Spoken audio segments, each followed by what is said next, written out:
having a canopy that is over 50% degraded, or having less than 50% bark coverage at express light. And so when we harvest these trees, initially we were taking the trunks and leaving the root balls because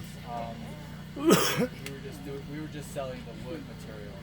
And when we started doing the oil, we came to find out that the root balls actually have the most oil, and when you remove the root balls, it produces a better system of regeneration. So you're gonna have a little botany lesson here.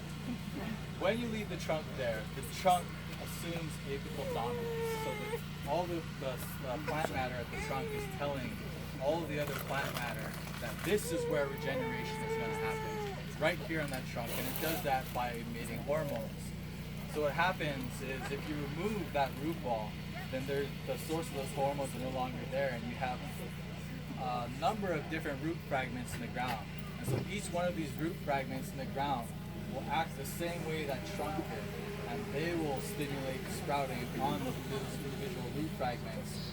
And so when we remove a root ball, harvest and remove a root ball, we get an average of 15 to 20 sprouts coming back. And if you leave the root ball there, you get like maybe 10, and they all come up within the area of the trunk. So there's a lot of competition for light, water, and nutrients, and because they're all tied into the same root network.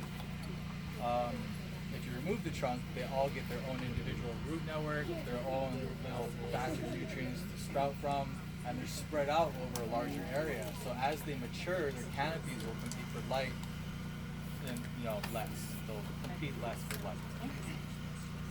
And so that brings up the sandalwood. And so this is the sandalwood that we grow here. And this is the only species that grows in this forest. We have two species that grow on this island. This is Sandalwood paniculata. And so all of the members of the Sandalwood genus, all of the sandalwoods, are members of a classification called root hemiparasites. And so if you break this down, what it means is that they are hemiparasites and they parasitize in the root zone. And so a hemiparasite is a parasite that can live by itself to a certain degree. In order for it to reach full reproductive maturity, it needs to initiate a host parasitic connection.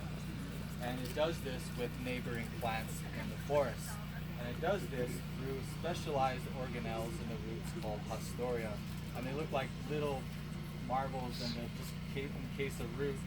And then the haustoria actually are really cool because they'll secrete digestive enzymes that will dissolve the cell walls of the external cells on the root, and then they'll actually develop their own spear-like structure that intrudes into the cambium tissue of the root where they extract water and nutrients. And so this connection is very easy to recognize in the root zone, and also as they grow. When they become hosted, their growth rates are accelerated drastically. And so in Australia, they've done the most research pertaining to sandalwood cultivation. They have the largest sandalwood plantations established. They fully started planting it about 20 years ago.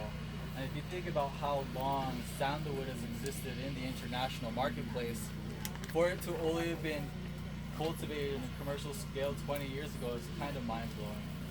And so what they've found out is that the best hosts are nitrogen-fixing trees.